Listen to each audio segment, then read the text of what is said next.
Hey everyone, Evan here from Anderson Financial, and I'm going to walk you through a quick annual retirement plan review for your Empower account.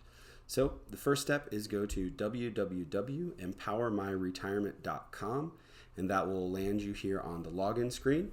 Go ahead and put in your username and password, click sign in, or register if you haven't done that, but we're going to start with that assuming you have. You'll get this two-factor verification screen.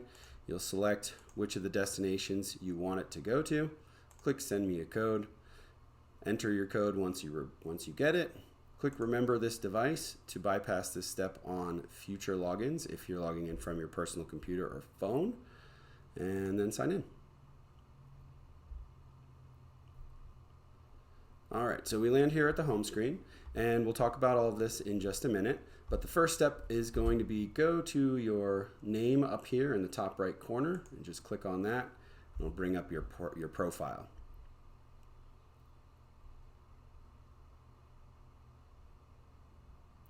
All right, so just double check, make sure all of this information is correct.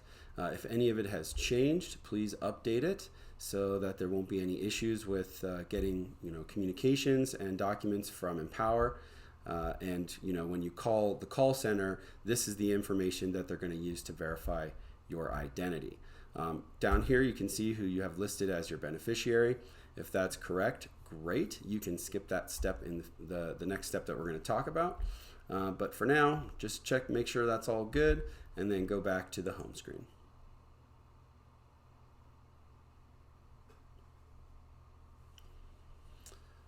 So from here, this little looks like a like a personal check up here. This is telling you essentially what your estimated retirement income is going to be once you do retire, based on the amount that you currently have and your savings rate that you're contributing now. The main thing to do is make sure you're getting at least the employer match. So for this plan, this person's putting in 4%. If that was the amount that they needed to get the full match, that's great. And then you can see if you change this number, like if you slide it up, you're going to see how it impacts your score, right? So just adding 2% more per paycheck took us from 77% of our goal to 88% of our goal. And if we slide it up to 10, which is where we generally recommend people to be, we're getting really close. Right, and this breaks it down based on income source. So these are the savings that you've put in, the employer match, your Social Security estimated income, any other assets, like if you have other accounts in another plan or an IRA or something, you can put that in here.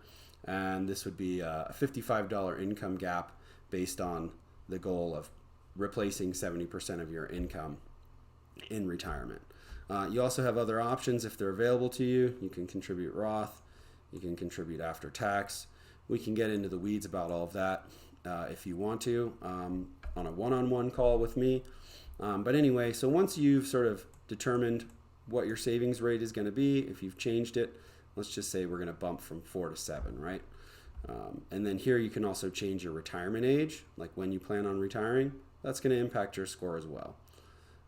So we'll review changes once we're done. Click submit. That information gets forwarded to Empower. Empower lets your employer know, and then everything happens on the back end, and you should see those changes effective within 1 or 2 payroll cycles, depending on where you are in the pay cycle.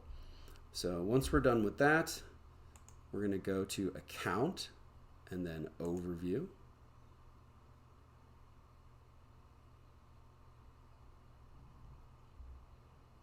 From here, we're going to click on Beneficiaries.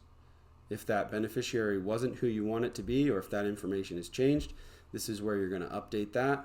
Generally, it defaults to your spouse if you're married, but you still have to enter in the information. If you're not, you would click No. It doesn't look like the demo is going to let me do that. But anyway, this is where you would do it. It's pretty self-explanatory. And then finally, we're going to go to View/Manage My Investments down here. This is going to show you your current balance, how the funds are allocated by dollar amount and the asset class and all of that.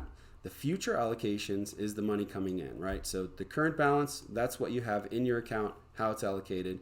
the future allocations. This is the new money coming into your account every pay period and how that's getting split out based on what you've selected. These don't always have to be the same, however they usually are. So if you're in a target date fund, which means you have the 2055 target date fund or whatever that is for you, you can sort of skip this step and not worry about rebalancing. But if you have a predetermined portfolio where you want a certain amount of stocks and bonds to be sort of consistent throughout, that's when we're going to go in here and say change my investments and consider rebalancing, right? And I usually recommend doing that quarterly. We're going to direct our future investments this way as well, so everything is consistent. Click continue. And then let's say here we have 3 options, right? You can enroll in a professional management service. That's an advisor team at Empower that will actually build and manage your portfolio for you. Then you don't have to worry about the rebalances. You do pay a fee for that, and if you want more information, you can either click here or give them a call and actually talk to someone who would set up that account for you. Here you have some options as far as helping you do it. You can do online advice, which will basically ask you some questions and spit out a model. But let's try that. Well, maybe we don't have that option on the demo. The do-it-myself option is for people who want to pick and choose their own portfolio and do the research and everything like that. If you're an experienced investor or you're working with a financial advisor, this is a great place to do that. But typically, you're going to be in one of these 2 categories, either a target date fund, building a model portfolio, or enrolling in the managed account service. So once you've done that and you've set up your rebalance to occur quarterly, you can sort of set it and forget it, come back to it next year, and go from there. And again, we're always available for you if you want to have that conversation or you want me to walk you through these tools. I'm really happy to do that from time to time. So thank you guys so much. Appreciate you taking the time to go through your account and stay on top of things. Y'all have a great day.